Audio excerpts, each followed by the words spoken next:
ветеринка шықты бізге уже 2-ші апта болды. Уже беті қотырланып, міне жазыла бастадық. Ветеринка қазақша желшешек дейді.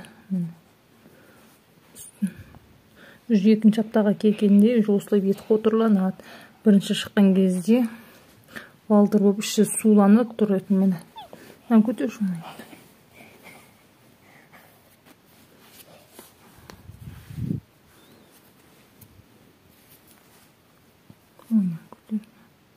Қазір барлығы шықты, су кетті бәшін.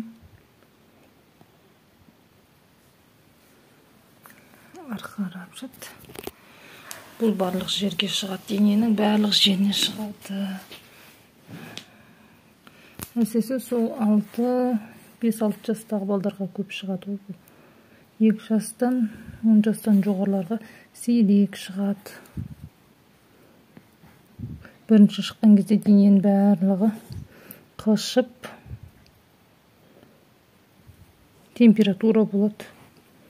Температура болған кезде ибуфен бердім. Осылай барлық жерді зеленка жақтым.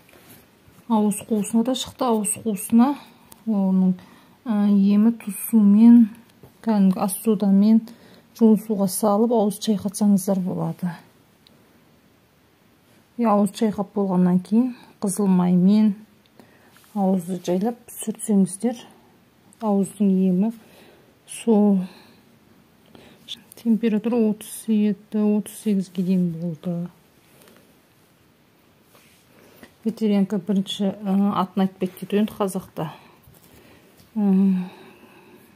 Желшешек көрпемізді, жастығымыз, киіміміз барлығын қызыл түспен киіндірдік. Анар жегіздік, анардың соғын ішкіздік, қызыл қолдан жасалған жаңағы компоттар ішті. Желшешек кезде үйіп кетпесін деп, бұның атын шапан деп айтады. Киімін, төсекті, жастықты бәрін қызыл қылдық. Киімін теріс қарат кигіздік. Өйткені тез шығып, жеңіл өтеді екен аурушы. Қышығаны бәрі басылады содан соң. Міне қолдарын бәрін. Осылай міне біз 2-ші аптаға кетіп бара жатырық. Жазылып қалды. Аузымыз да жазылды. 1-ші аптада да осының бәрі бөртіп, денеміз қышып. Солай болған етін басына да шықты. Дене қышыған уақытта денені қасымау керек. Ләжі болса. Бұлай сыртынан қассаңыздар болады. Бұлай тырнақпен қасуға болмайды. Тырнақпен бұлай қасуға болмайды.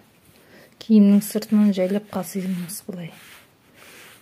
Инкубационный период бір 15-20 күн ғой.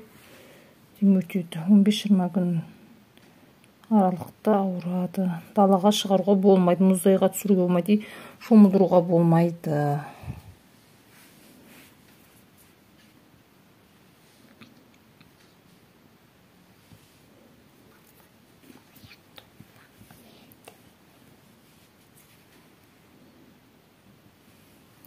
Қайнаған су көп беру керек. Басында да шықты. Басына жағып қойған. Басында әр жерге шықты. Басына көп шыққан. Бұның бірден бір емі осы зеленка. Зеленка жағамыз барлық шыққан жерге. Бірінші бөртпе пайда болады. Біртіндеп ауызға осылай қызылмайды. Жаңағыдай мақтаға, шиге мақтан орап, болса құлақ шұқитын таяқша болады. Сонымен де осыған батырып, ауызға шыққан жерлерді жайлап жағу керек. Бірінші ауызды тұзды сумен, жылы тұзды сумен немесе нан сода, ас содасымен шайқап алу керек. Содан соң қызылмайды пайдалансаңыздар болады.